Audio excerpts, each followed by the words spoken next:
Hello students, उम्मीद करता हूँ आप सब लोग खैरियत से होंगे। तो आज मैं आपके सामने एक नई चीज़ लाने वाला हूँ जिसका नाम है पोजीशन एब्सोल्यूट और रिलेटिव, जिसकी मदद से हम कुछ इस तरह की चीज़ें बना सकते हैं कि हम जब स्क्रॉलिंग करें, ठीक है, तो हमारा कंटेंट स्क्रॉल होता जाए और साथ में ऊपर एक बटन भी मौजूद हो जो कि वो अपनी जगह पे रहे और स्क्रॉलिंग लगातार होती जाए।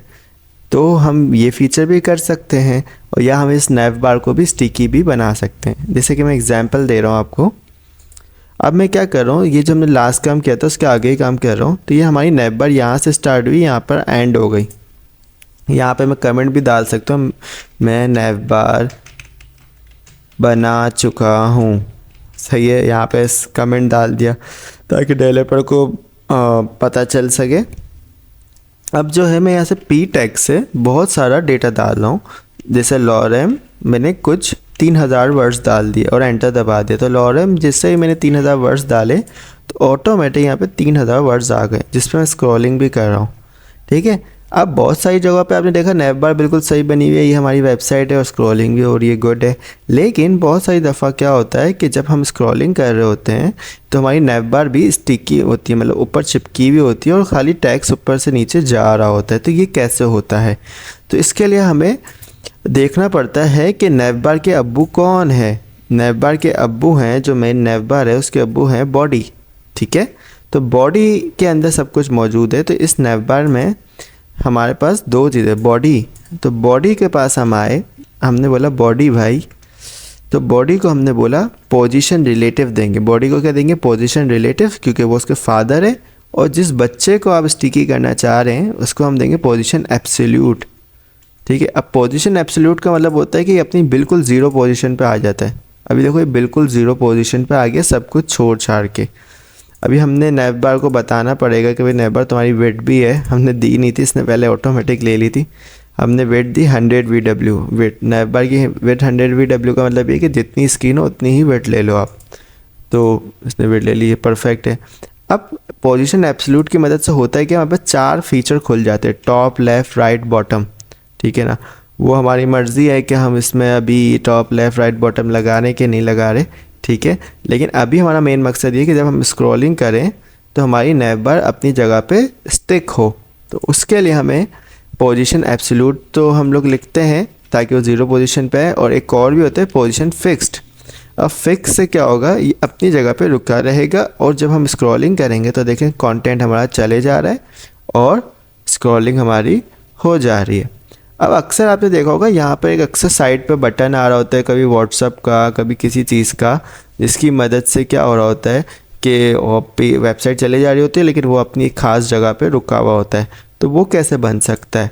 तो अगर मेरे पास कोई व्हाट्सअप का लोगो पड़ा हुआ तो ज़्यादा अच्छी बात है, वरना हम कोई और लोगो भी यूज़ कर सकते हैं। अगर व्हाट्सअप का लोगो हमारे पास हुआ तो बहुत अच्छी बात है। व्हाट्सअप का लोगो शायद मेरे पास अभी नहीं है, शायद है, ये रहा, मिल गया। अब इस तस्वीर को देखना पड़ेगा कि पीएनजी है या हमारे पास जो है ये पीएनजी नहीं है, ये मतलब इसका बैकग्राउंड नहीं है, हमें बैकग्राउंड हटवाना पड़ेगा, ये भी एक टाइम लगेगा। तो मैं जावास्क्रिप्ट के लोगो को ही यूज़ कर लेता हूँ। ठीक है, तो मैंने यहाँ पे एचटीएमएल में पैराग्राफ के बाद, ठीक है, यहाँ पे मैंने एक अपना इमेज डाल दी या डिव डाल दिया, जो आपको अच्छा लगे, इमेज डाल दी और उसमें डॉट स्लैश करके जावास्क्रिप्ट की पीएनजी लोगो डाल दिया। ठीक है, इसका कुछ क्लास से मैं नाम रख लेता हूँ, स्टिकी लोगो एक तरह से नाम रख लिया एग्जांपल के तौर पे, स्टिकी लोगो। और अब मैं इसको एक्सेस करता हूँ, कहीं पे भी डिज़ाइनिंग कर लें, ऊपर नीचे से कोई फ़र्क नहीं पड़ता, मैं यहाँ बाहर आके कर लेता हूँ डॉट स्टिकी लोगो। अब डॉट स्टिकी लोगो को पहले मैंने वेट कम करी, मैंने कर दी 80 पिक्सल, जो कि आपको इस तरह से नीचे दिखेगी, ये देखें आ रहा। अब मैं चाह रहा हूँ ये सबसे पहले ऊपर पोजीशन पे आ जाए, तो इसके अब्बू यानी बॉडी, क्योंकि इस लोगो के इमेज के अब्बू भी बॉडी है। ठीक है, तो उसमें तो पोजीशन रिलेटिव लिखा हुआ है। अब जो स्टिकी लोगो है इसमें मुझे पोजीशन एब्सोल्यूट लिखना पड़ेगा। तो पोजीशन एब्सोल्यूट से क्या होता है, वो पता है, वो सब ऊपर चले जाते हैं।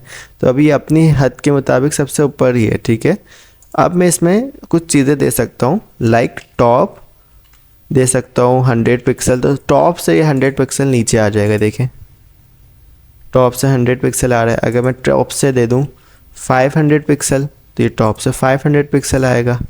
देख रहे हैं आप। और कंटेंट जो है ये साथ साथ कंटेंट के ऊपर जाया जा रहा है। इसके अलावा मैं टॉप से देखें लेफ़्ट से दे सकता हूँ। ये 4 फीचर खुल जाते हैं ना वहाँ पे, टॉप लेफ़्ट राइट बॉटम। तो लेफ़्ट से मैं दे रहा हूँ 600 पिक्सल, तो 600 पिक्सल दिया तो ये इस तरह से हो गया। तो देख रहे हैं आप इस तरह से चल रहा है। लेकिन मैं अब कुछ और करना चाह रहा हूँ। मैं ये करना चाह रहा हूँ कि मैं इसको बॉटम से 0 पिक्सल दे दूँ। सही है। तो बॉटम से 0 पिक्सल का मतलब ये होगा कि ये हमारे पास जो है अभी बिल्कुल ही इधर आ रहा है। अभी क्यों इतना नीचे आ रहा है, शायद इस डब्बे की वजह से। तो अभी हम करते हैं इसको भी। अच्छा टॉप दिया मैंने 0 पिक्सल, बॉटम देना था तो इसको बॉटम कर दिया हमने। और बॉटम 0 पिक्सल देने पे क्या होगा, वो सबसे नीचे चले गया। ठीक है। और मैं साइड से इसको देना चाह रहा हूँ 600 पिक्सल के राइट से मैं राइट देना चाह रहा हूँ, राइट से 50 पिक्सल। तो ये राइट से 50 पिक्सल पे आ जाएगा। देखें यहाँ पे आ गया। ठीक है। अब टॉप से 0 था ना, टॉप बॉटम से 0 बुरा लग रहा है, बॉटम से 100 कर देते हैं, यानी नीचे से 100 पिक्सल और साइड से। अब ये सही है। ठीक है। अब मैं चाहूँगा कि अपनी जगह पे रुका रहे और कंटेंट ऊपर नीचे होता रहे। तो इसके लिए क्या करना पड़ेगा, एब्सोल्यूट की मदद से ये चीज़ें तो चलती हैं, लेकिन फिर वो ना ऊपर नीचे नहीं होता, स्टिकी नहीं होता, बस सेट हो जाता है। लेकिन एक उसमें फिक्स्ड आता है। फिक्स की मदद से क्या होता है कि आपके पास जो है ये अब स्टिकी हो गया। ठीक है। और ये देखें, अभी देख रहे हैं आप, तो ये अपनी जगह पे ही और कंटेंट ऊपर नीचे चले जा रहा है। तो ऐसे आपको बहुत सारी जगहों पे चीज़ें दिखती हैं। अगर मैं आपको टेस्ला कंप्यूटर इंस्टीट्यूट की वेबसाइट पे दिखाऊं यही चीज़, तो ये देखें, ये हमारी चीज़ फिक्स्ड है, ये हमारी चीज़ फिक्स्ड है, ये हमारी चीज़ फिक्स्ड है। तो अगर आप देखें तो ये तीनों चीज़ें अपनी जगह पे रखी हैं और बाकी सारी चीज़ें चल रही है। अच्छा ये भी है हमारे पास। ठीक है। तो देख रहे हैं आपकी किस तरह से हमारे पास जो चीज़ें हैं परफेक्टली रन कर रही हैं। ठीक है। तो उम्मीद करता हूँ आपको ये समझ में आया होगा कि पोजीशन, रिलेटिव और एब्सोल्यूट से हम क्या क्या कर सकते हैं। अगर वीडियो पसंद आई तो ज़रूर लाइक और सब्सक्राइब करें। मिलते हैं नेक्स्ट वीडियो में, जब तक अपना ख्याल रखें।